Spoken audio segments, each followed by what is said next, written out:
Hello, fellow homebrewers. JP here, and I want to introduce to you the brand new Brew-Built X1 Conical Series available at More Beer. More Beer sells the highest standard in homebrewing equipment, and the Brew-Built Conicals are just that. They're made from mirror-polished 304 stainless steel, and they come with loads of features that you and I have been looking for. They have a full 2-inch bottom dump valve, which will eliminate your clogging issues, while the sturdy base includes 4 reinforced legs, just like those big Pro tanks do. More Beer also carries the Brew-Built line of options and add-ons like casters, pressure kits, and even external glycol chillers. So you can find out more about the new Brew-Built X1 Conical Unitanks by going over to morebeer.com for detailed videos on the entire line of Brew-Built Conicals. You can trust Brew-Built with your next fermentation, and you can trust More Beer to find the right conical for you. Brew-Built at morebeer.com.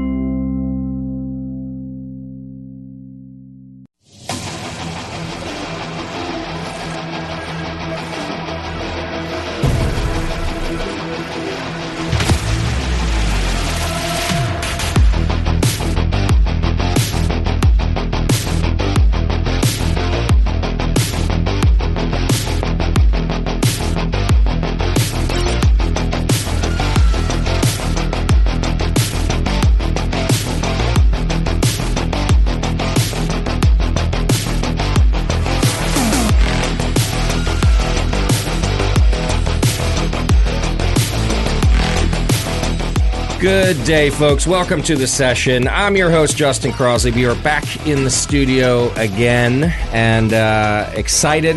I'm always excited, but I get particularly excited when my friends come in the studio and returning once again, not on Zoom, not on the phone, not in his steamy cool ship room.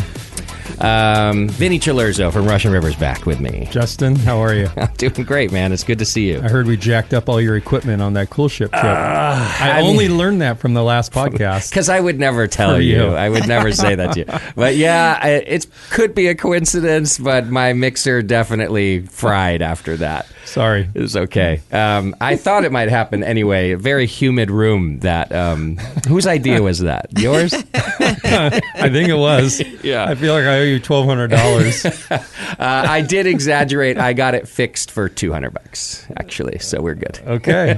Yeah, it all worked out well, yeah. Teresa Pasuti's back in the studio with us today, too. Hi, Teresa. Hi. So happy to be here. Good to see you. Back with Vinny. Good to see you again. Yeah, absolutely. Yeah, we got a good show planned for you tonight. If you're watching live on YouTube, welcome, or Facebook, you're there too. If you're nearby, though, I would come down to the Hop Grenade tonight because after this show, Vinny has agreed to do a guided tasting in our tap room, which...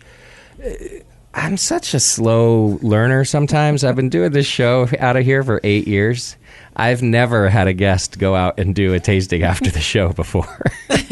So, in my defense, the shows used to be 3.5 hours long. They did. So to ask a guest to do one more thing just never felt right.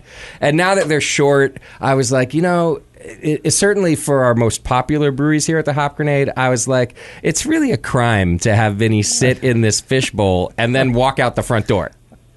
So you were kind enough to go, heck yeah, let's do it. I think I did a guided tasting with you once, but I think it was at like your house or in the garage. That sounds right. Yeah. Like for the listeners, like you're going through your beers. No, I think it was after we were done. We sat in your kitchen and drank through a bunch of beers, and it was kind of a guided tasting. That's so fun. So once again, I benefit, and nobody else gets the that was before this place existed. Right. Yeah. When you had to sit in my steamy garage to do shows. So really, the Cool Ship show was payback is what I think it was. So we're going to do a tasting after the show. And I know that will make some of you who are elsewhere jealous, but I just wanted to put that out there. If you're close by, you probably want to come by. You get to have a Pliny with Vinny. That's how I marketed it. Have a Pliny with Vinny. Like, who gets to do that? That's huge. So, like, honestly, there's going to be a lot of people just like listening. Right. Plus, Vinny let me have my favorite sour beer. We have Beatification on tap, which that's a rare event in itself. Amazing. So I'd get down here tonight because I'll be drinking it for the rest of the however long it lasts. That's why I didn't didn't bring a bottle to taste because yeah, that's perfect. Exactly. I think it's also why my staff didn't put it on tap when it came in earlier, because I would have drank half of it by now. So when we're about to make another blend as we get into the cold season, then we will empty a bunch of barrels, make some fresh Sinambic, the base beer, and then we'll use some of that to help charge the next one for sugar and yeast and that sort of thing. So we're getting close with this cooler weather. How many different shuns do you have that are wild fermentation beers? Only the beatification. But we use a lot of Sinambic. Sinambic's our playful term for lambic, but lambic's a protected term. Yeah. Truth be told, it was Brian Hunt's idea, Sinambic. To use Sinambic, okay, yeah, nice. So I still never paid him a royalty or anything. Yeah, Natalie's never written him a trademark fee check or whatever. But anyways, there you go. I give all credit to Brian Hunt. So. Did Brian officially sell Moonlight? Only the half that Lagunitas owns now. Patrick Rue. Is that who got it? Yeah. Perfect. Yeah, so Brian, I was actually on a local radio station last week with Tyler from 3rd Street. And then Brian, because we all won awards at GABF. And congratulations. Brian was right there. He got the gold medal for his Saison. I thought that was the first time he'd ever entered, but technically it was his third. And then he dropped the mic, said, I judged at the 3rd ever GABF. And I was like, okay. Yeah. He promised me he would come back on the show after the sale, because I told him I wanted all the nitty gritty. I wanted him to tell me everything. And he said, well, I'll be happy to do that, but I can probably tell you more once that piece sells. So now that it's done, I got to reach out to him, get it back on here. But he still has the half, I believe. That's good. Yeah. But he still, he couldn't trash talk Heineken or whatever with the other half was still owned. I'm paraphrasing. Those aren't his words, so anyway. Moonlight was probably a rounding error on Heineken's balance sheet. Right. Like that had to be a favor to Tony. Right? I don't know. It's something weird like that. I'm going to get the word from Brian. Brian's been pretty forthcoming on this show. So, real quick, hey, thanks to our sponsor, More Beer. They sponsor this show and every show that we do, and they always have. And just wonderful, wonderful people. I never get tired of saying it. You can go over to morebeer.com and check it out. They ship all over the country from 2 different locations. So if they don't have what you need, nobody does. Go check them out at morebeer.com and check out their YouTube page. They do Free Beer Friday every Friday. Chris Graham, gets a little tipsy and starts giving stuff away. Same thing he does when he comes on the show. But now he does it every Friday over on their YouTube page. So go check it out there and tell them that we sent you. And then real quick, this will only work for those of you listening live or watching on YouTube. Hop Grenade's inaugural Pale Ale Festival is happening Saturday, November 5th. Both of my guests today have entered beers into that. It's a bit of a competition, and then, of course, it's the first Pale Ale Fest of its kind, especially certainly here at the Hop Grenade. My favorite style of beer. Vic over at the Bistro already owns the IPA Fest idea. He's a friend, so I can't go stealing that. So I was like, let's do Pale Fest. Yeah. You know what I'm finding, to be in all honesty? The brewers are so stoked. All of you brewers are. Yeah. My customers could give a shit. I love to have a good reason to brew a new pale ale. Yeah, right? Yeah. All the brewers, and I've never gotten such a fast answer to my invite. Like even the Brews Festival, it's been going on for years. That takes a while for everyone to get back to me. Everybody answered me within like a day about Pale Fest. My customers, we sold like 20 tickets so far. So go buy tickets. It's unlimited pours of some of the absolute best beers you will have. I mean, just think about it. If the brewers are that excited about it, you're all putting your best foot forward. Like no one's sending me shit. We scheduled a Row 2 Hill 56 brew. For that, worked backwards to have an ultra nice fresh batch. Yeah, I love that's that. our all Simcoe beer, which we'll be having our tasting later on tonight. Perfect. Okay, good. Yeah, and a couple of brewers have told me that. Like, if they didn't do a one-off, they're like, well, we're not just sending some random keg of our pale either. It has to be fresh batch. But how many are going to really make IPAs to try to like up the ante with the judges? Yeah. I want some judges that are like, this is a pale ale. Yeah, exactly. And if it doesn't, it gets disqualified, right? Yeah. You're not the first to comment on that. Yeah. I'll tell you off air that I got someone accidentally forwarded me an internal conversation from their brewery that said, that's good. Basically said, I bet IPA wins. Yeah. Yeah. You need to, I don't know, so like you make Sierra Nevada Pale Ale is the benchmark. The bench, yeah. And then so that should be, every judge should have a fresh bottle of I think you're right. Next to them. Yeah, so they can compare them. Yeah. I once was judging the Saison category at GABF, and Carl Keen, who's a well-known Belgian who comes over for judging a lot, was on the panel. Lauren from New Belgium and several other notables were on the panel. We got down to the last 5 beers, and someone said, we should decide that, okay, the benchmark, because these are all American beers, so no foreign beers. Yeah. The benchmark of a great Saison is DuPont. Yeah. And I said, I think this one should get the gold. And Carl kept championing this other beer. And then finally Carl's in so many words, because he's the nicest guy in the world. He's I was just there last week, so I know exactly what a fresh. I'm okay, you win. Your beer gets the gold, mine gets the silver. There you go. Yeah. Yeah. It's the same thing. Sierra Nevada Pale Ale is the... Yeah, absolutely. Well, and Sierra has entered, but they're not entering their pale ale, so that it's perfect. We could still use it as the benchmark for judging. Such a beautiful beer. Yeah, I know we're going to catch flack no matter what, however the judging and the award goes, but whatever. We're excited about it. So you can go to thehopgrenade.com, and then you can click on the link on events and get your tickets to Pale Ale Festival. All right. Thank you to all of our supporters who have been donating over the years. You can do that by clicking the donate button on our homepage. It helps. If you don't want to do that, no problem. You can do your Amazon shopping. I know you all shop on Amazon. They control us somewhere in our mind. So you can do that by clicking the Amazon link on our homepage and then just go on about your business. I'm not spying on your purchases or anything. And then also just support our sponsors. That's a great way for you to keep this program alive and well, like you've done all these years. So thanks for all of that. All right. Should we just dive into this beer?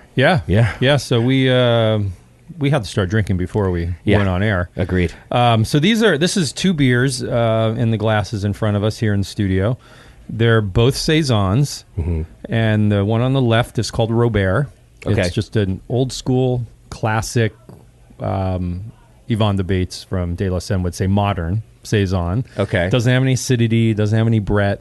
The yeast is diastaticus, so it will ferment through almost all the sugars, making it super dry. And then the one on the right is Yonomi. It's the exact same beer, but finished with Brettanomyces. Oh, right. And then the cool thing, and Teresa, you can see, if you put the Robert label on the left side, and then the Yonomi right next to it on the right, separately they make their own labels, but together... They make a whole scene of old Antwerp. Yeah, hold that up to your camera. It's a pretty cool little design that we made. But I love Saison. It's one of my favorite styles. It's such a good food friendly style. They're really hard to make well. They're ultra dry, so you have to be really careful to not get too astringent. We only ferment our Saison in open top fermenters at the Windsor Brewery to help with that. We think that it makes for a cleaner beer, but also there's a well-known Saison yeast, which is kind of a mix into our yeast, that really doesn't want to ferment if it's not in a open top. Interesting. So the DuPont strain is known to just stall out, but if you ferment the DuPont strain in an open top, it just goes right through. Yeah, we use a Saison strain from Omega. That's a blend of a couple different yeasts and the DuPont strain, and I think maybe French Saison. I can't remember what's in the blend. Okay. But it makes for just an ultra dry beer. We really go for a big minerality, so we do a lot of water chemistry on the beer on the Robert. But then when you drink the Yonomi, again, same beer, same recipe, just finished with bread. It's a totally different totally different beer experience. Yeah, you wouldn't know it's the same beer. Everything else. Yeah. What makes it you said a modern Saison? What do you think is the distinction? Oh, I think it's that if you look classically at old world Saisons, they did have bacteria and Brett in them. Okay. So more like the Genomese. So, or maybe even like how a lot of breweries are making mixed culture Saisons that have a little kiss of acidity to them. And And Natalie and I were in Belgium earlier this year, and we poured at an event at Cantillon, and I think we were pouring Yonomy, but I had bottles of Robert back for friends, and I poured it for Yvonne. And Yvonne says, yeah. But I said, it's a classic Saison. He goes, it's a classic modern Saison. Still classic modern. Okay. Yeah. All right, Yvonne. Tough cookie. Because he's a historian of beer. And but I love how dry it is. I love there is no residual sugar. I don't know, what was it? A couple months ago, you had Chris White on? Yeah. And he was talking about being diabetic and sugar, and I think I texted you. You did, and yeah. I was like, our Saisons don't have any residual sugar in them. So because I think you heard me too. Like I sort of, as I'm getting older, I'm kind of watching my intake and calorie intake too, right? Yeah. And you were like, hey, dude, when I switch to Saison. Yeah. So and that's what I love about this yeast is that it ferments through everything. Like if there's, we bottle condition both of these beers. Obviously, the Robert doesn't get the Brett, but if there's, let's say, half a degree Plato left of sugar at the end of primary fermentation, and then we condition the tank for a while cold, run it through the centrifuge to remove the yeast, and then when we're calculating the bottle condition yeast, that half of Plato sugar, we will count that towards what is going to be needed to carbonate the beer. Interesting. Otherwise, if you don't count that, it will ferment too, and then you'll have overcarbonated beer. Wow. It's the same yeast used to bottle condition? Or no, it's different. It's not. But even with the centrifuge, there's some of this. There's just a little bit left. There's a little bit left, and it will eventually eat through everything. So we are We've learned with this yeast, but I do love how dry it is. Yeah. And we love what you can do with an open top with a beer like this. You can really gain a lot more ester profile because of the surface area and being open to the air. And there's so many all of the Saison DuPont would be an open. They used to be. Okay. They were in squares. That's the one brewery we missed 3 breweries in Belgium because we got COVID there. That. We've talked about it. We were literally leaving Florenville. That's near where Orval is, and woke up. I don't feel good. Took a test. Shit. Got COVID. Gosh, Anyways, we were supposed to go to DuPont, drive right there. So we didn't go. But I think I've heard that they're no longer doing open tops. But then they would have had to figure out how to get that yeast to do the same thing. Based on your experience. Exactly. Okay. But there's so much to be gained from open top fermentation. I mean, it's a lot. It's a ton of more work and more potential contamination. But you're able to skim the yeast or skim the hop particulates and any dead yeast cells and any trub that gets through because the convection of the fermentation will carry it into the foam, which you can't do that in a closed top, and you can see it as well. Like I was just skimming some schmegma off the top of one of our. We have a little 5-barrel open top fermenter. In our pilot brewery. Nice. Oh wow! And I have a batch of Pilsner lager going in there right now, and I was just skimming it this morning, and there's a distinct different color of all of the hop particulates that made it through and the trub and whatever else, and it just makes for a cleaner beer. And so even on our big tanks, we have this big giant skimmer. It's got a 6-foot, 7-foot handle on it, and you reach out and you skim. And you've got that little sled off the side too. Yeah, right? Then we have and that's another way to do it. Is you can, if you're not going to reuse the yeast, you can use the skimmer to just push the yeast or that schmegma to the slide, and then it goes down, and you just get it out of the beer because eventually that darker foam that's got the dead yeast and hops and whatever else trub will eventually get back in the beer. Yeah. And you'll end up with a little harsher flavor. Of course, you make great beer without open top fermenters. Because you used to leave that. Yeah. But when you didn't. But it's just the difference between small detail. You know? Yeah. But are all your beers now produced in open tops? No, not all of them. Okay. But all of certain beers, both our 2 lagers, Velvet Glow and STS, which I think we're going to taste next. Those are 100% open top. Okay. Pliny? Probably 10 or 15% of what, there's almost never a batch that's 100% open top. Every once in a while there is for fun, but there's often a percentage of a batch of Pliny at the Windsor Brewery that goes through open top too. Got it. So, is that because you just have to make too much of it to? Yeah, and we also love the yeast profile. You get healthier yeast, because the idea of an open top fermenter is that they're a 1-to-1 ratio, and so I already talked about skimming yeast, but you also, because there's no lid on the tank, you end up with a much healthier fermentation. The yeast is just happier. Right. You actually, in normal fermentation, you should get a good pH drop. We see a much more steep pH drop in an open top fermenter because the yeast is less stressed. Okay. It's in a less stressful environment. Right. And so we try to run anything through the open top if we can. Yeah. And but that's what I meant, like volume wise, you just don't have enough open top to do all of your Okay. Yeah. Now, can you repitch from Pliny from the open top fermenter? We could. Yeah, we just installed a new little yeast propagator that's going to allow us to skim the yeast off the top of an open top. Oh, cool. Take it to the little 1 hectoliter propagator and then go from there to our bigger propagator and be able to do like true top cropping.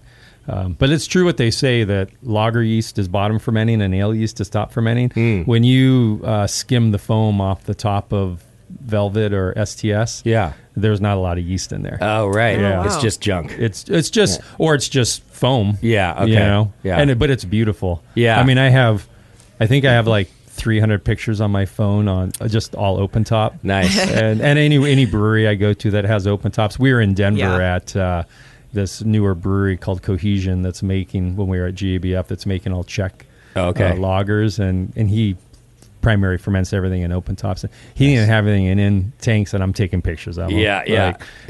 We took our crew to Anchor last week as sort of a team building day, and I've been to Anchor like a million times. Yeah. I'm still taking pictures of the open tops. Yeah, they're still cool.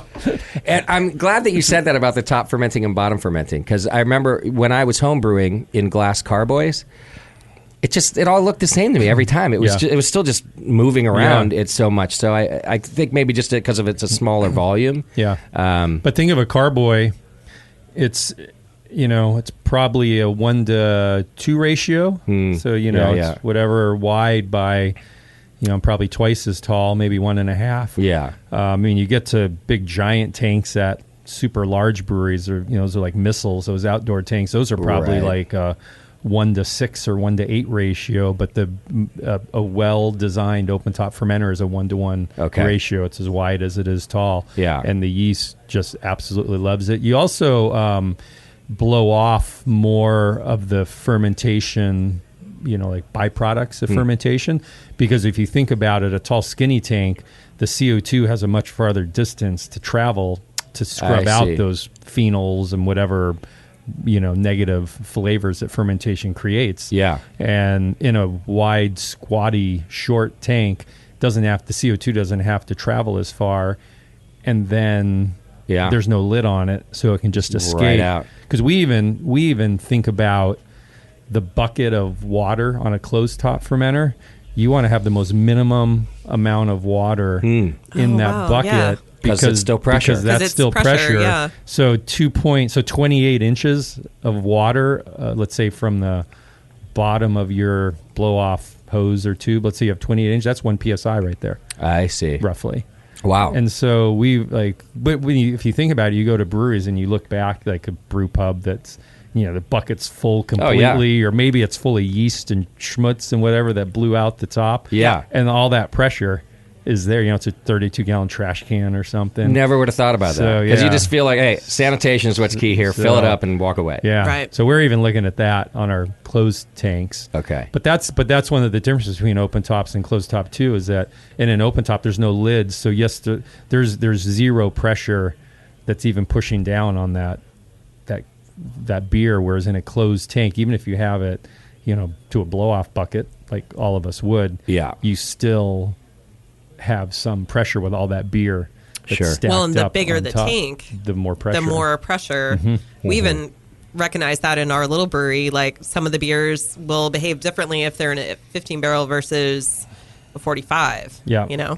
Yeah, exactly. I remember when we were making Brux, our collaboration with Sierra Nevada more than a decade ago, and they were starting to do some work in R&D on some brand, but because they knew we're gonna take this brand big, but the shorter tanks in the pilot brewery, they would ferment under pressure to mimic the pressure they were going to see on those 800 barrel fermenters out that you see in front. Yeah. I thought that was pretty cool. They were using it just the opposite, right? But to do everything they can to match, so it's the same, that flavor profile. Oh, that's interesting. So, yeah.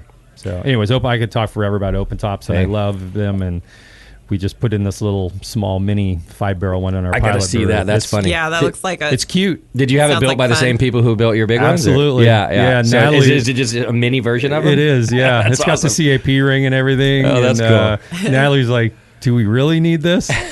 Like, no, it's a want to have, not need to have. Yeah. But and she's like, that's pretty freaking cool. Yeah. We're waiting. I think it's going to show up in a couple weeks finally.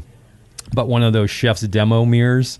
Yeah. So we're going to put that up. So when you're in the restaurant, you're going to be able to look up. Cool. And then see, because we can only make it so short. Yeah. And it's still maybe like 5.5 feet tall. So you got to get on your tippy toes. Yeah. Oh, that's a great idea. It'll be fun. I feel like you guys should make keychains of your with a little Russian River. I would buy that keychain. I like that. Yeah, everybody be like, why do you have a little like portable fire pit keychain? Yeah. Brewers would know. That's no fire pit. Yeah, that is the magic vessel. Yeah. All right, well, let's do this. I'm going to get us to a quick break here. And when we come back, I want to talk just briefly anyway about bottles and cans. Perfect. Because you're new to cans. I know, and I brought cans of STS to drink. So it's great. you didn't even set me up, or I didn't set you up. That just was random. Yeah, it's what was in the gift shop. All right, so quick break, and when we come back, we're going to talk about cans and bottles with Vinny at Russian River. Hang in there. It's The Session. We'll be right back. Welcome back to The Session. Thanks for hanging out with us. We're still here with Vinny Chilurzo from Russian River Brewing Company. You can go to RussianRiverBrewing.com. I went to abbreviate that because I was like, oh, he must have rrbc.com. I hit the button, and it's some jerk. It says this URL is for sale for $30,000. Of course it is. And I know, and I was like, oh, I'm sure that got Vinny's You can goat shorten for a everything minute. to RR Beer. That was the best we could do. It's the best you do. Okay, rrbeer.com. There you go. All of our emails shorten that way too. Nice. So everyone has two emails at Russian River Brewery. You get the long drawn out one. Or just RR and Beer. then the RR Beer, which is a lot easier if you're on the phone than RR Beer. All right. Well, I teased before the break that I wanted to talk about cans versus bottles with you. And this is a bit of a follow-up from our show that we did in the Cool Ship Room because we were talking about the difference between DO and TPO. You were educating me on that. I've since found, that was even a couple years ago, brewers are much more knowledgeable about that now. The more I talk about it to brewers, the more they're like, oh, yeah, no, we know about that stuff. But back then, you weren't canning at all. No. And just to remind our listeners, one of those reasons, and there are several, I think it's important to note that Vinny stands out on a shelf of beers with his bottle. So, marketing is something and tradition. But the other thing we talked about was that you just felt you'd never really get the oxygen levels low enough that, like you like them, like you're comfortable with cans. Right. But at some point, probably during the pandemic, you thought about cans. Yeah, and I know we're going to eventually get to the pandemic because we talked about it, texted about it briefly yesterday. Yeah. But yes, we did start canning at the front end of the. Maybe was it? I think we started before, but cans really helped us tremendously. Okay, we weren't going to go out of business. Yeah.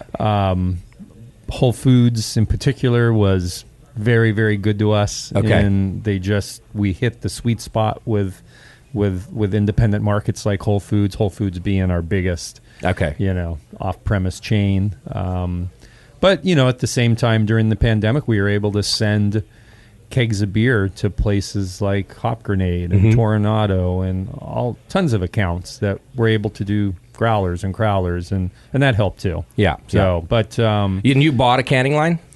Yeah, and that's an interesting quick story is that, we were using a local mobile canner, and at the same time, randomly, Sierra Nevada had bought a little inline canner, same type that mobile canners use. Okay. And, Natalie and I are pretty close friends with the Grossmans, and Ken and I start talking about the inconsistency of an inline canner. Okay. You have 4 to 6 heads filling, but then they take a certain amount of time. So they may get filled at the same time, but then they don't get seamed at the same time. And so they have varying degrees of oxygen contact with that lid, not being seamed on. Okay. So Ken and I decided to go down this, because Sierra was looking to buy a small canner to do really good TPO, low TPO numbers for their pilot brewery. We were looking for one just to do small amounts of our beer. Because if you take draft off the table for us, whether it's at our pubs or for distribution, just looking at bottles and cans, I think bottles are still like 98%. So there's bottles are still the majority of what we do. Oh, you're still bottling 98% of our package. beer. Yeah, Really? that's not going to keg. Yeah. Oh, wow. Yeah, we only do cans right now still for direct to consumer or at our 2 gift shops, small one-off stuff. Where it has also come in handy for us is that we have this bottling line that does 10,000 bottles an hour. It's pretty tough to bottle 10 barrels. Okay. Yeah. Yeah. That's crazy. And so all of our small batches, so we transfer beer from the Santa Rosa brewery to the Windsor facility, and then that's a lot of the stuff that we can. I see. So like we recently canned Hopfather, or we'll do Citra Flash Mob IPA or Mosaic Stack or whatever small batch stuff. But so we were looking for an actual canning line. Sierra was looking for one that was for their pilot brewery. So Ken and I would get one line, and then we'd send it. The company would, whoever the broker manufacturer was, would send it to the other one. Okay. And we would test it. Oh, you're doing demo canning lines. Yeah, we demoed canning lines. Nice. We demoed 2 different canning lines. Plus, we had run the inline canners, and then we finally settled on something completely different, a CFT 10-2, so a 10 fill head and a 2 head seamer. And what we learned was that the inconsistency of the TPO in a can is less about that timing of the fill head to the seamer. That's a part of it, but it's not everything. It's that can is moving and it hits the other can in front of it and it jostles. Oh. And sometimes it foams less and sometimes it foams more. So the absolute best canning lines always have at least 2 seamers, because then the cans never stop moving. They never have to get into a line and wait. And we have a TPO tester that you can shut off the CO2. So we were running a TPO test every 5 minutes. By the way, just for consumers listening, total package oxygen. Okay. Yeah. And so you've got dissolved oxygen, which is oxygen in the beer, in the fermenter or the bright tank. You have shaken dissolved oxygen or shaken DO. That's when you shake the canner bottle for 5 minutes, pierce it with your same dissolved oxygen meter that you'd use the tank, and that will tell you the dissolved oxygen in the beer, but that's not going to tell you the head space, because when you shake a can or bottle for the traditional 5 minutes would be the standard procedure, you're equalizing the pressure, but you're not equalizing the actual oxygen content. Okay. There's still going to be more oxygen in the headspace, and then that's where TPO comes in, total package oxygen. Okay. And so total package oxygen is you either put it in a machine, and they're crazy expensive. Okay. $75,000 to $100,000. Wow. We have the Anton Parr TPO 5000. We were the first craft brewer to have it. Okay. They'd switched models, and it sounds fake. We had to the TPO 5000. I know, it sounds like a robot. It's got this red flashing light on the top. It's really cool. Yeah. But you put a bottle in, and 8 minutes later, it'll tell you the dissolved oxygen in the beer, the total package oxygen, which is everything combined, and the CO2 content. Okay. Now you can also take your shaken DO number and then plug it into a spreadsheet calculator, and I think the Pentair Gehaltometer has a little program in it that can help you calculate this. But you also need to know your temperature. So you need your dissolved oxygen after you've shaken it. You need your temperature. You need your headspace volume, and then you need your beer volume. Wow. But you technically need to measure that every time. The headspace, because every can's going to be slightly, or bottle's going to be slightly different. Sure. Yeah. So that's where the automated machine just does it automatic every time. So we went down this rabbit hole of finding the best machine with Sierra Nevada, ended up with the CFT, and ultimately that's why I've learned it's the way that the CO2 is jetting out under the lid. But it's at the angle at which it's doing that and the pressure in which it's doing that. And when you look at the channels that the CO2 is coming out of, they're not all equal the same size. And they're kind of working against each other. And if you do it too fast, you end up with a Venturi effect. So it's just sucking oxygen. As the CO2 is passing through, it's bringing oxygen right behind it. You're doing actually more damage. Interesting. So learned a lot about the process going down the rabbit hole of can lines, but we do have one. So before we get into where you're at, and maybe you can do this, give me a number for bottles and cans. What's the industry standard TPO, which I know is different than your number. I think that you like. I think for most breweries, they would be happy at 80 to 100 TPO. Okay, it'd be pretty high. For what we would consider. And what are you happy with? And is the TPO always higher than the DO? Actually, it depends, because DO is still a really important number, dissolved oxygen, because when I look at the CO2, the total package oxygen, and the dissolved oxygen, if the dissolved oxygen is high, it means that we have a problem at the filler. Right. And so because you knew what it was at the tank. Yep. And then at the filler, and it's really indicative high, of the filler. Typically, it's some loose valve or something. Right. But if your TPO, if your DO is high, your dissolved oxygen is high, but then your total package, if your dissolved oxygen is low, but your total package oxygen is high, it's probably at your Faber or your underlid gasser if you're doing not capping on foam, or and that's has some kind that's of what makes problem. it so difficult with cans, is that cans you can't seam on foam for the most part. You really need to rely on the CO2 jetting out, or underlid gas.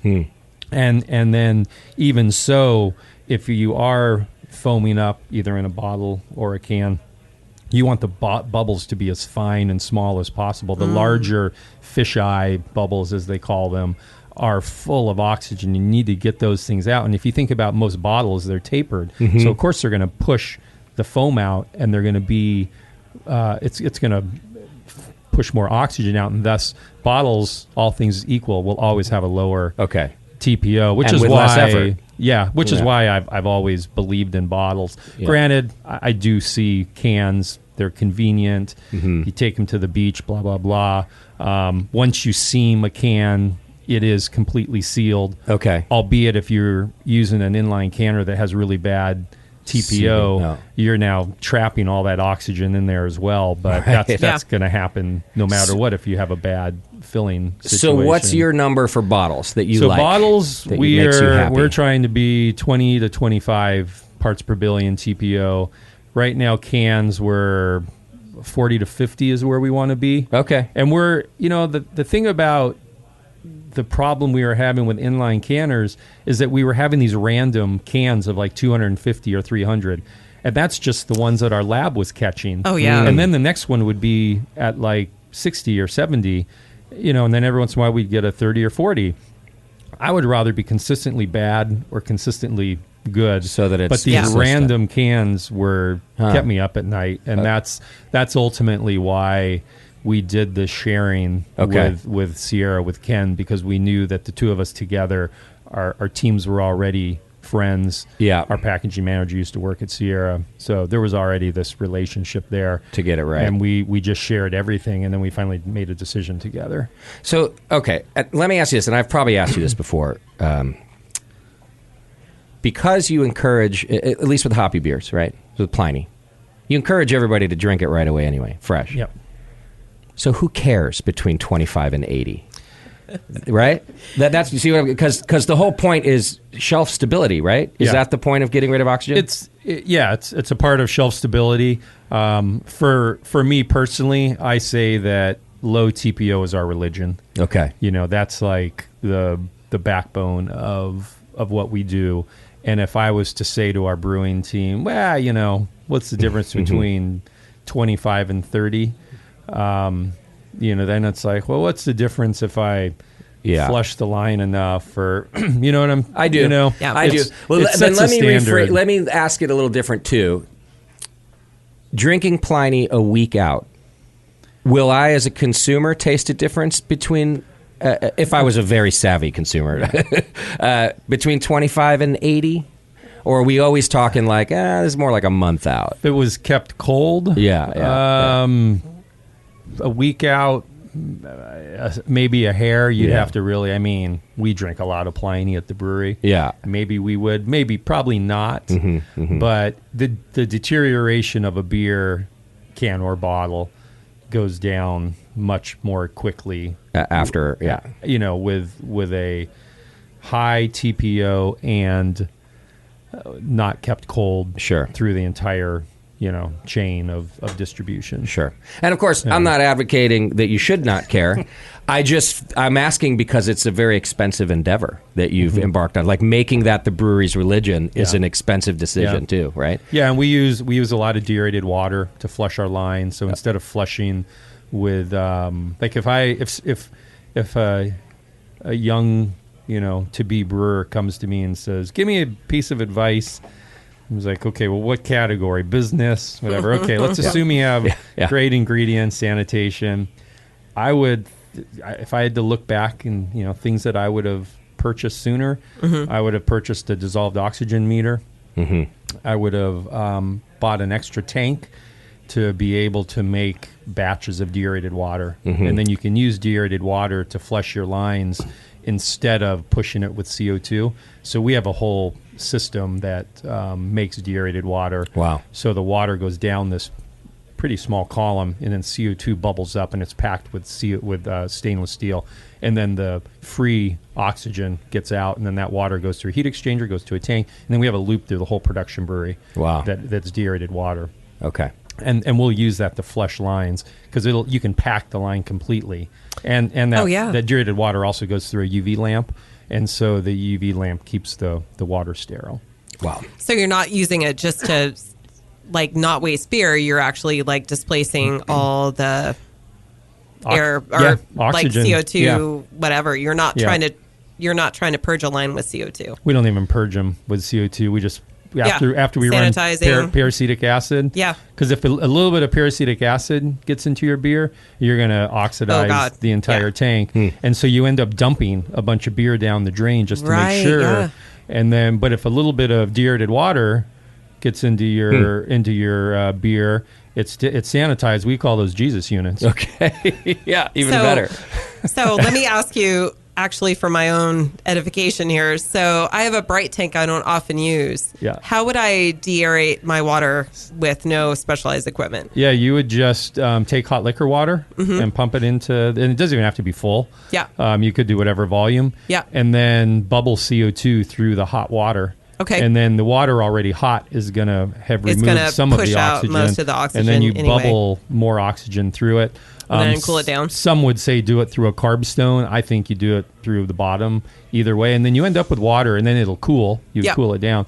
And then you end up with water that's just slightly carbonated. It tastes really good. It's like having sparkling water available all the time at your brewery. Yeah. But it is really good to have to flush lines and whatnot. I love that. Okay. So...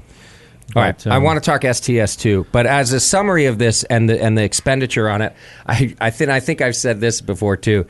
It's one of my favorite short conversations I've had about you because we were talking about this TPO that day, and I think I said, sometimes brewers say to me like, well, why would I spend money on a lab or more money on this? Like, I sell every drop of beer that I make, and your response was priceless. I hope it doesn't embarrass you. Your response was like, I'm paraphrasing.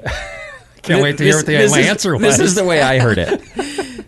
we're Russian fucking River. You think we don't sell every drop of beer that we make before we make it? And we still spend a fortune on R&D and labs. And you do. And that's what I was getting at with you. Like, what? Yeah. You're like, because it matters, because it's beer and it should be the best it can be. Yeah. And I just loved that answer because I can't, and I haven't, maybe I've said it too much because I haven't had a brewer say it to me since. But I can't wait till one does. And I'll be like, bro, you still got to get better. It's everything, you know? Yeah, quality is everything you do, and it's your reputation as well. And that's what I loved listening to the last episode with Josh and Chrissy, because he was just like so excited to talk about shaken, and he said shaken Dio, and I was listening to it driving down today, and I was like, oh, he got it, he knows it, like because it is the most misunderstood part of craft brewing, of especially with breweries that, especially in the pandemic, that have now started canning, and they are like, oh yeah, I'm getting these great TPOs. I'm like, well, how do you do it? And explain what's shaken Dio. Well, that's shaken Dio, not TPO. That's the same thing. No, it's not. Right. But the cool thing is that we ran tests where you can we compared, like doing it the manual method where you calculate it and all that, compared to our TPO machine. It's pretty damn close. Mm-hmm. So you don't have to have this $80,000 instrument. It's nice to have. Yeah. And it makes it really easy. And like, I remember when Cooperage, local brewery up in Sonoma and Santa Rosa, was commissioning their canning line, they would drive over cans. And so we tested that if we pulled bottles off the bottling line, because we knew it was 20 minutes to drive to get the cans to us.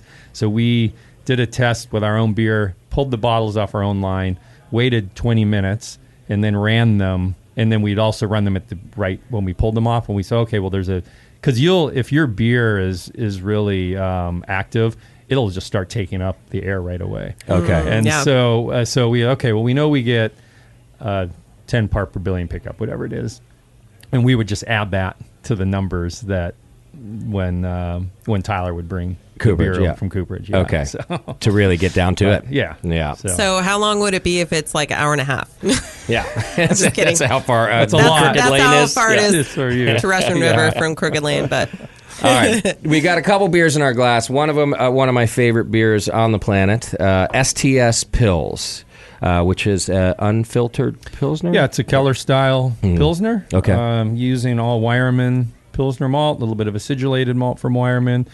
And then we use the main hop is a French hop called Aramis. And Aramis was actually originally bred for Anheuser-Busch.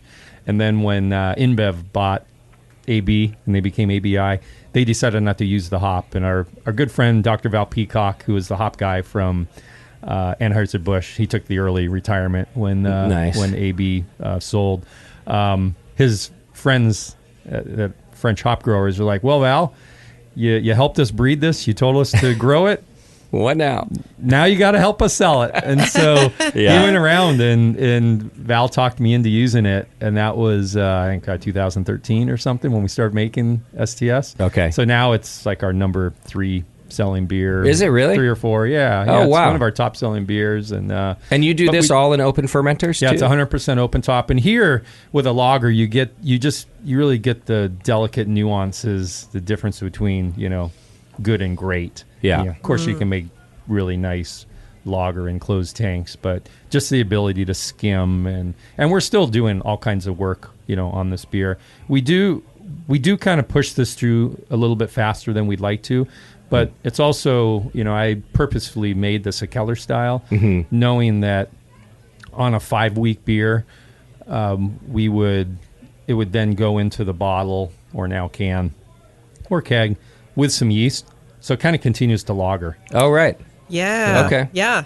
I mean, so Keller styles are great if you're a brewery that maybe doesn't quite have the tank space. We also make. And if a home brewer out there wants to brew STS, there's going to be some sediment at the bottom of the bottle that could be... Yeah, and that's all our Augustiner yeast, which we get from BSI. And That's a lot harder to get for homebrewers. Okay. But yeah, there's some in there. I mean, even what we're drinking is got a little bit of a haze to it. Mm-hmm. And we lager Velvet Glow, our Helles, longer. Okay. We're working towards eventually maybe, getting something going where we can lager even longer for that beer. That beer really makes a difference. Okay. But the STS, it does get better at like 8 weeks, but doing it Keller style helps. Yeah, and it's still like it screams Russian River and then it's hoppy, but it still has like classic notes of a lager, of a pilsner. I think so. Yeah, and we dry hop it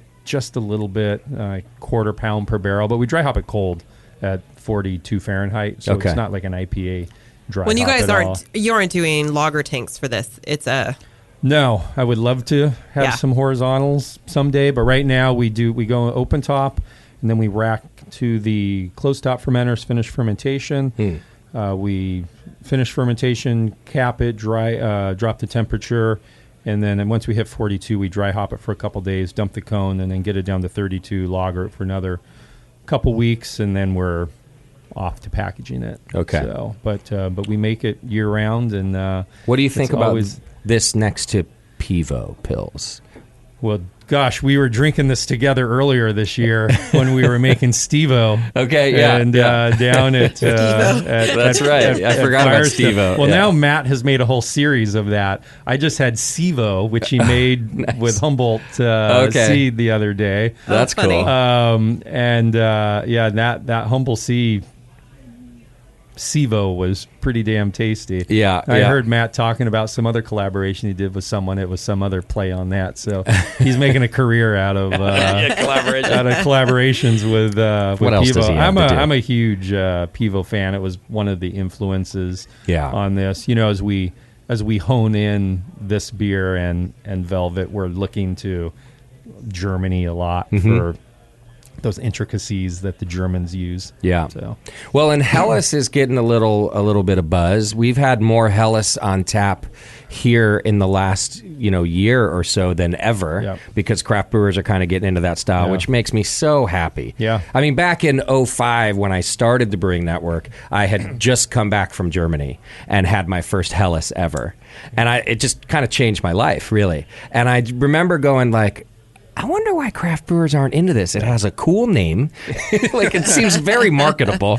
But I also think craft brewers weren't making great lagers back then. But anyhow, it's taken all this time, and now I'm seeing it get made. Yours, Wondrous, we just had one on here that was delicious. And I guess lagers in general are having their little moment right now. But they're still, it's not. They always keep saying the year of the lager. But no. It hasn't come yet. It's like, I want it to. But, but we just all keep working for it. Just keep waiting for it. We go, like the water part is really hard for a Pilsner Helles if you're doing it the right way. I mean, we do full reverse osmosis and then build the water back up, and so trying to be as true to that style. Yeah, it's funny with STS. I'm more like, let's kind of make it a Pilsner but put a Russian River signature.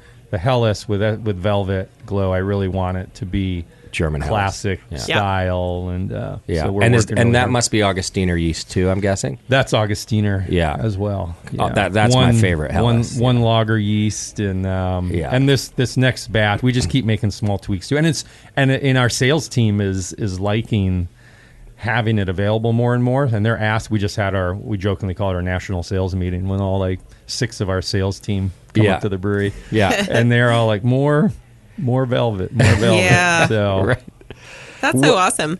Did you always use Augustiner, or did you kind of try some other ones? Because we've always used Weinstefan, and we never used a different one, and we love that one so much. It's kind of hard to change. You just stuck them. We've always used Augustiner.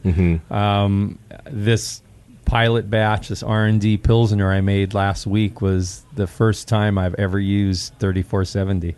Oh, wow. Yeah, the Weinstefan lager yeast. So, and it's beautiful. I walked into the pilot brewery this morning and it had just this kiss of sulfur in the air. It was beautiful. Cool, nice. Yeah. No, that's great. I have a pilot system I never use. I was actually, someone is bugging me to sell it to them, and I'm like, Yeah, I'm never going to use this, but then you're talking about this. I'm like, maybe I should. I don't know that we should call ours it is our pilot brewery, but it's a 5-barrel system. Oh, it's tiny, It's a full-on, brewery. Well, technically you have two, because then you have the More Beer pilot system also. Yeah, that's our homebrew system. Yeah. And then we still have that. Yeah. And then we've got the 5-barrel that I brew on regularly. Is the More Beer system still sitting on its own pad in the new brewery, like in that hallway? Uh-huh. Yeah. Which I just find hilarious. Right below the open top. It's in this massive new brewery, and then there's this little homebrew system. It's the coolest thing.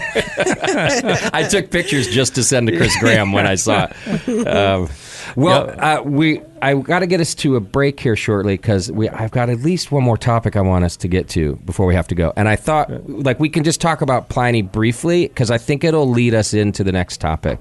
Okay. So what I wanted to ask you about Pliny, and Pliny has been discussed extensively, right? But how many different varieties of hops are in Pliny now? Probably 8. Really? Yeah. Oh, wow. Okay. Yeah.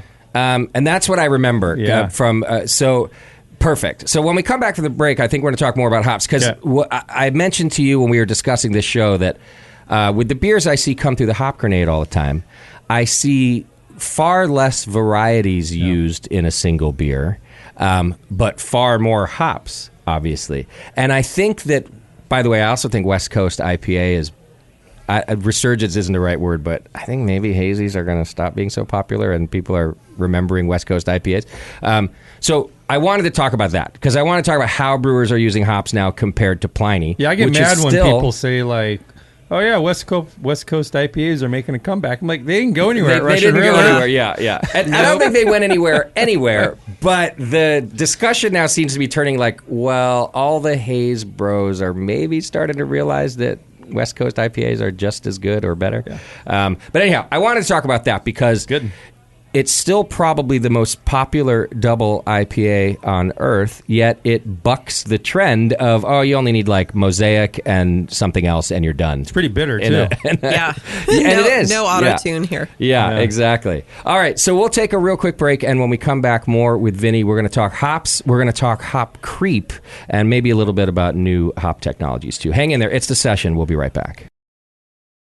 All right, welcome back to the program. Thank you so much for hanging out with us still. We are getting through some tasty beers with Vinny Cilurzo from Russian River, and we are talking hops. We don't have a ton of time left, which I kind of like now, because it just means you get to come back, in my opinion. Yeah, we'll come back sooner than... Yeah, well, I was thinking about this driving down.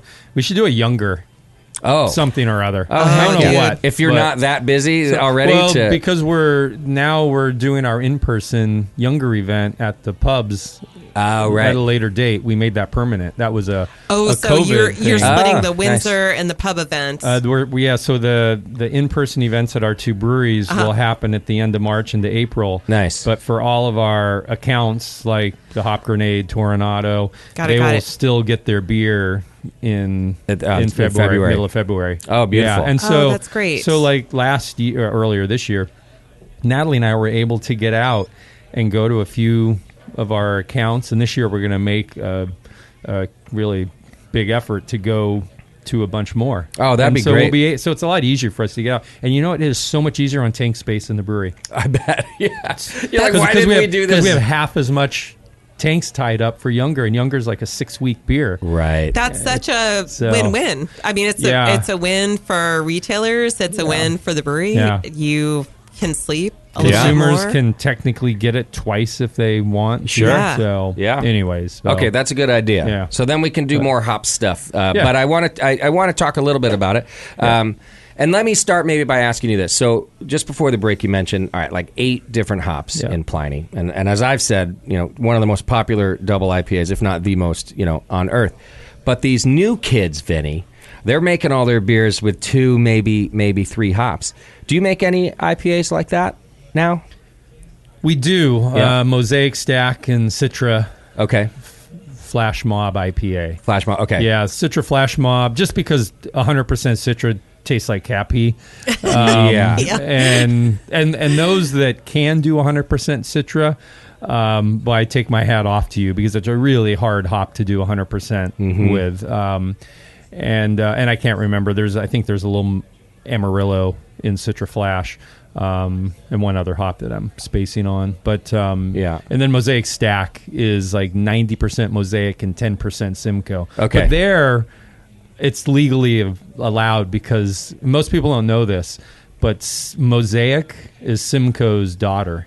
Oh. So without Simcoe, Mosaic doesn't exist. No kidding. Yeah. Oh, and I've said this recently. I know brewers who refuse to even make a beer without Mosaic in it. Even a dash. And they don't, and most of them don't even know. It's just like Citra. Mm-hmm. Like if you look at the pedigree of Citra, it's 20% Brewer's Gold. It's got Hallertau Mittelfrüh in it. Wow. It's got one other like German or English, I can't remember the exact makeup of it. Where's Tom Nielsen when you need him? Tom from Sierra. But like, but yeah, it's like it's huge amounts of none of the hops that went in to make Citra, bred Citra, were like big. Brewer's Gold was the most out there hop, and that's probably where the whatever makes. What it is, and along with the male. But anyway, so those hops, those beers do. But for Blind Pig and Pliny, there's still like 6 to 8 varieties. And the reason for that, it's kind of a throwback to Budweiser. Budweiser was always a lot of varieties, really, and that was so that if one variety ever had a bad year, it wasn't so hard to replace it. Right. And so I've always kind of lived that way through Pliny and Blind Pig. And I know that's not the norm these days. You rarely see bad years, but it could happen with smoke taint. We just came across some hops that we've been using, and little by little they became a little smoky. And as the high hop notes dropped out, the smoke just became more intense. Interesting. And so smoke is something to really is the one kind of great equalizer right now that could affect your. And these were mosaics. I went to a brewery yesterday that I won't name, and I know the bartender well, and I was going to order this West Coast IPA of theirs, and he steered me away from it, and he said, "There's a weird like smokiness happening." That's smoke. And I was like, well, how could in my head I'm like, how could that even happen? Yeah, because the 2020 and 2021 harvest. Yeah, and I'm so sensitive to it. Yeah, I wonder. I've always say I'm probably sensitive to it because bad Brettanomyces smells like smoke and phenolic. Okay. It can be ashtray, it can be liquid smoke, it can be plasticky, but those are all and a lot of times I was talking to the sensory manager at Haas at the Brewing Summit a few months ago, and like they're getting calls left and right. YCH identified like 80 lots of hops in the 2020 harvest, I think it was, that were smoke tainted. It's prevalent now, and and New Belgium has done a ton of work. Hats off to them. For what they've done. But but it's not surprising that you've got smoke, and it's not. And think of that. It's probably a brewery that does. If it's a small brewery, they don't get to do. Small brewery. Don't get to do selection, but we get to do selection. Yeah, and we still see smoke taint every once in a while. Okay. So but so thankfully for the most part, the 2022 crop year that we just came off the vine is pretty much clean. There was a little bit of smoke up there, but it wasn't. The AQI wasn't in like the 400 or 500s. It was down in like the 150. Yeah, which is manageable. Okay. So, well, that's good info. But all right. So, and since we're short on time, I know that everybody would be interested in, at least brewers, I should say, in some of the research you've been doing on hop creep recently. I had a whole list of like hop questions for you. That's going to be the younger episode. That list. I'll save my list.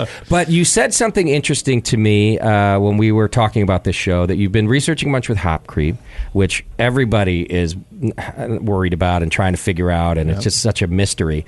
You said something. You found something about hop seeds affecting it. Yeah, so we're a founding member of the Hop Quality Group, which is this group of now like 60 or so brewers. It's an ad hoc group of brewers trying to kind of be a conduit between the hop growers and the beer industry, and everything we do is for the industry, even though it's a membership organization. Mm-hmm. So it means the whole craft beer industry benefits from it, whether you're a member or not. Yeah. And And so on one of our calls a few years ago, monthly calls, Val Peacock, the former hop, director of hops at Anheuser-Busch, mentioned like, hey, you guys talking about hop creep, you need to look at the seeds.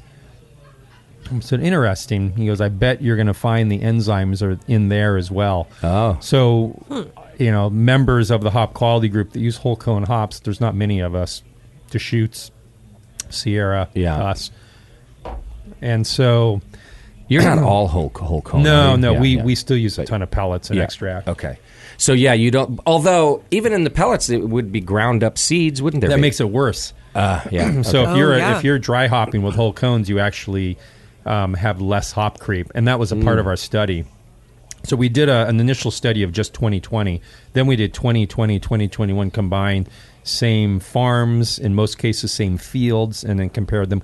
That work we're compiling right now. We got a little bit behind last year with COVID and all, but we should have that fully compiled soon. But in short, we did, just the whole cone. We then took the seeds out and then dry hopped with whole seeds. We dry hopped with the crushed seeds. Oh. We dry hopped with the bract, the green material with the seeds removed. And all these different combinations. Yeah. And pretty much determined that the more seeds you have and the more they're crushed, the more hop creep you have. It's not the end all to hop creep. Okay. Because most hops have few seeds. Okay. Oregon tends to have more seeds than Washington, unfortunately. Interesting. But in short, those crushed seeds, and if you think about whole cone hops, if they have seeds in them and then they go through a hammer mill and then they get pelleted, they're going to cause more hop creep. Because if you dry hop, if you took the equivalent of 2 pounds per barrel in seeds and dry hop with the whole seeds and then the crushed seeds, the whole seed will have almost no hop creep. Wow. The crushed seed will give you like 60% of your hop creep. But then, like, we did Amarillo and Simcoe, because Simcoe's our number one variety, Amarillo too. Okay. And they're not proportionate exactly in how they have the fermentability run through a fermentation. So there's other things at play. So it's not so much that every brewer should switch to dry hopping with flowers. No. But it's more just being aware. To think about it, yeah. Yeah, and if you're, it's another reason why hop selection is a good practice. Yeah. But, like, when you're selecting hops, are you investigating to visually see the seeds to avoid them? Yeah. I mean, how now can we you are. do that? Yeah, you didn't before, but now you are. Okay, that makes sense. So Natalie and I sit at we jokingly say the hop selection at Russian River is it's a dictatorship, not a democracy. Yeah. It's just Natalie and I right now doing it. Yeah. But Natalie can just as well as I look through a hop cut, brewer's cut, and find seeds. We sit there at the selection table and start picking seeds out, and have a pile of seeds, and that now helps. It's not the end all of how we make a selection, but it helps influence us. If all things were equal, you'd use that as a determinant. Exactly. Yeah. Seeds are a big deal, and what makes it worse is that California ale yeast, just for whatever reason, drives more hop creep than, say, London 3 for a hazy. And we're a California ale yeast brewer. Yeah. A while ago, I tried using the German ale yeast, whatever the equivalent, whatever that number is for White Labs. Yeah. And it might even be called not even be called German ale.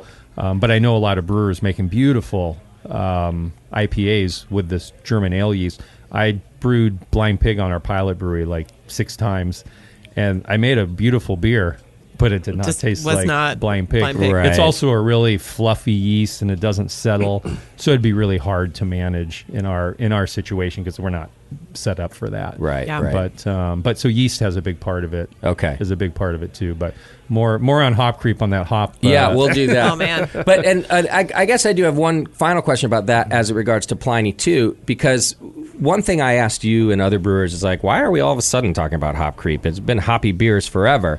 And the answer basically that I get most is, well, it's because we're putting more hops in the dry hop than ever. That's the main reason. Okay. Well, but Pliny has been around. Yeah. So did you know about hop creep for years before everybody else, or when Jason Perkins discovered it? Jason from Allagash. Yeah. He called us first. Okay.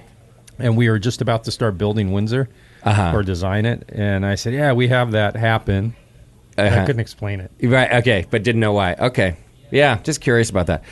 To me, it's so funny because there's so many like advances in brewing, and like I feel like kind of at a rapid clip right now with new hop varieties, which we'll talk about on your next visit, and all of that. And then y'all get thrown this curveball, like this problem that just seemed to come out of nowhere. And every once in a while, we'd have batches at Blind Pig in the mid '90s that went diacetyl, and we would send them off, and get it tested, and it wasn't pediococcus. And we didn't know what it was. Now I know it was hop creep. Because we were, but it's funny, back then we were dry hopping on our regular IPA at £1 per barrel, which now is pedestrian. Yeah. You know, that was the original Blind Pig. That's a pale ale dry hop now. And then the double IPA back then, the anniversary beers were £2. But we did get diacetyl every once in a while. So in hindsight, it probably was. But also we've lowered the kiln temperature. Okay. And then also something that often gets overlooked is as an industry, we've lowered the pelleting temperature. Okay. And there's actually a lot more stuff. But since it's enzymatic behavior, those things really matter. Yeah. Okay. But there's a great ASBC article that Dr. Shellhammer from OSU is a part of, and they look at fungicides. And the more fungicides that have been applied to a field, the less hop creep they tended to see from that field. So there could be some fungal stability that starts all the way in the field. Because I asked Jason Peralt of Peralt Farms, I like Jason. hop breeding company. I call him the Michael Jordan of hop breeders. Pretty much everything he touches. It's a slam dunk. He's like Mosaic, Simcoe. Yeah. He didn't technically breed Citra, but he's a part of that. Anyways, I was like, well, can we just go back and like try to grow Simcoe the way it was in 1999 when I first got it and see? And it was like, no, because like we're using totally different, ways to manage pests and this and that, and things just aren't even available because they could be impossible. Yeah. So I think you'd have to do it on your own small plot of land, and you might even not be able to do that because maybe you couldn't even get the same fertilizer. Right. So I think we're talking about just like a perfect storm, but I do think at the end of the day we're just adding more and more hops. And at some point we just hit this tipping point because we've increased our hops. Sure. Teresa and I were talking off air between the last break about like, well, we've always changed. We've made small tweaks to Pliny and Blind Pig over the years. Yeah. And I think it's what has kept the beer relevant. Sure. No, I think that's extremely important. So, beer has always been so fascinating to me. It's why I can do this show for this many years, because I always like to say this, especially to new homebrewers. It just can be as simple as you want it to be. Yeah. Or as so amazingly complex that after centuries, we still don't understand some of the chemical and biological behavior that happens in fermentation. Yeah. It's really wild. It's a never-ending learning curve. One of my favorite things to do is to go into the open-top fermenter rooms, and Natalie would agree if she was in the chair next to me today. And our rooms they're quiet. You just go in there and you stare at the fermentation. Yeah. And you watch it bubble. It's alive. Right. You listen to it. That was a Fred Eckhart thing. Yeah, Listen to your beer. Most of the young brewers today don't know who Fred Eckhart is, but he's a genius. Yeah. But yeah, just you go in there and it's so zen. Right. And it's magical. It is magical. And you just in there for 5 minutes. A stressful day, I love going into the open top fermenter rooms and just watch it and listen to it. And every yeast is a little bit different. The Saison yeast is different than the Abbey Ale yeast, and it's different from the California Ale yeast. It's different from our lager yeast. Right. And they all look a little bit different. It's pretty cool. But even at the same time, like you go look at your bucket, that the CO2, and you're thinking about, it's like, that yeast that's in there is eating the sugars. Yep. It's turning into alcohol, and it's just spitting out CO2. And it's like, that's amazing that it's doing that. It really is. Well, I don't think we stop and think about that enough. We don't enough. And the monks did. Like, I feel like there's a reason that beer and fermentation was like part of the monastic lifestyle, and it wasn't just so they can catch a buzz when they're fasting. Yeah. I would bet they'd explain it to us as like as close to a religious experience as you could have here on Earth. And some of those Trappist beers, because Natalie and I were just there. We traveled with Garrett Oliver in Belgium for a week before we got COVID. But it was so great to be back there drinking some of those Trappist beers. Some of them from the source. It's like, these are such beautiful beers and beautiful glassware. Just and developed over such a long period of time, and like they developed that beer because that was the best possible beer that could be brewed in with the water that they had and the equipment that they had, and like I wish us American brewers could spend the time to figure that shit out, because we're trying to do a million things. We're not trying to do the one thing that is the best thing for where we are in like space and time. Right. I mean, if you think about most of the Trappist monasteries, I mean, they all make like 1 to 3 beers. Orval mostly Can you makes imagine only making 1 to 3 beers? They do make a beer for their cafe. Rochefort just made their 4th beer. Oh boy, centuries. Westmalle makes 3 beers. Yeah. It's like, that is great because you hone in. Like, I know the thing, and I'm so grateful that we have a Pliny and we have a Blind Pig. Yeah. Because so many breweries now, and this is no knock on the one-off brewery that just makes a new beer, but you never get a chance to perfect that beer with the one-offs. I love the challenge to how do we keep making Pliny better and better? How do we make Blind Pig better and better and tweak it? And maybe that's a slight tweak to the hop bill. Yes, Pliny is always going to be mostly Simcoe and then Amarillo behind it with supporting of all these other hops. But, what's coming through the breeding companies or the breeding programs that can even make it better? Give us that little lift to make, the hops, the Simcoe and the Amarillo pop a little bit more. You guys are lucky that way. Sierra Nevada's lucky that way, where you're able to have these flagship beers that hold up the brewery, so you get to keep perfecting. Yeah. Whereas some of the new ones, and they chose to do the one-off route, they're kind of restrained by that. I've had calls from owners from some really well-known Bay Area breweries that are like, oh man, we wish but you're like, we're going to work towards that because this is exhausting. Of course. There's lucky and there's fortunate, because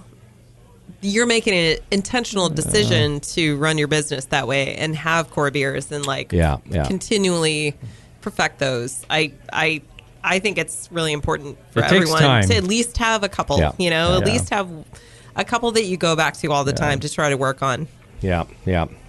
All right, well, that is about all the time we have. We have a tap room full of folks waiting for their guided tasting here, which is exciting for me, and I get to have fun talking more beer with you.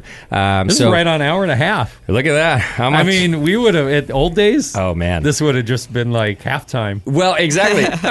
Especially because, I think I can speak for you, we enjoy it so much, like when we get to talk about this stuff. Like, I have endless questions for you. So, but now we just turned it into more episodes.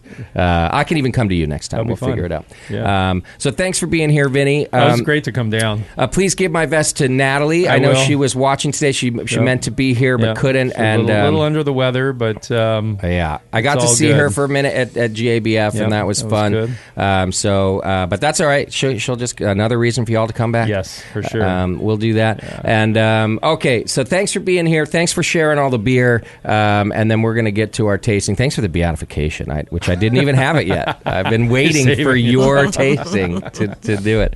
All right. Hey, thanks to our sponsors out there. Of course, More Beer, 21st Amendment. Go check them out, 21st-amendment.com. Just wonderful people that support this program.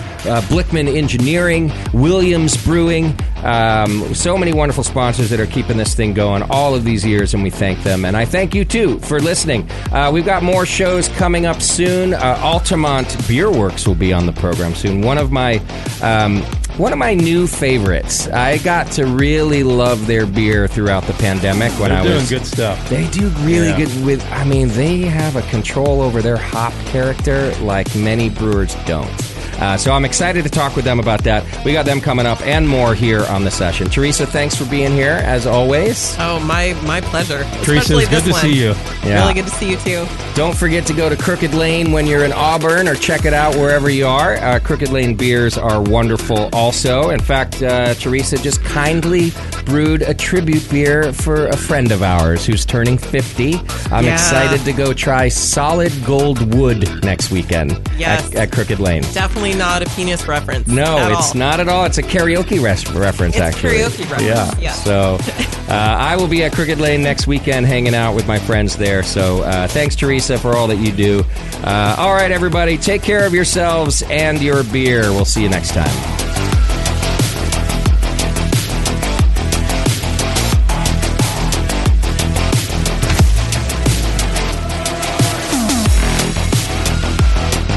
The Session is a production of the Brewing Network and brought to you by More Beer. Check them out at morebeer.com. Find more content and live video of this show on our YouTube channel at youtube.com/Brewing Network. For sponsorship opportunities and information, please reach out to advertising@thebrewingnetwork.com. To reach our hosts, contact feedback@thebrewingnetwork.com.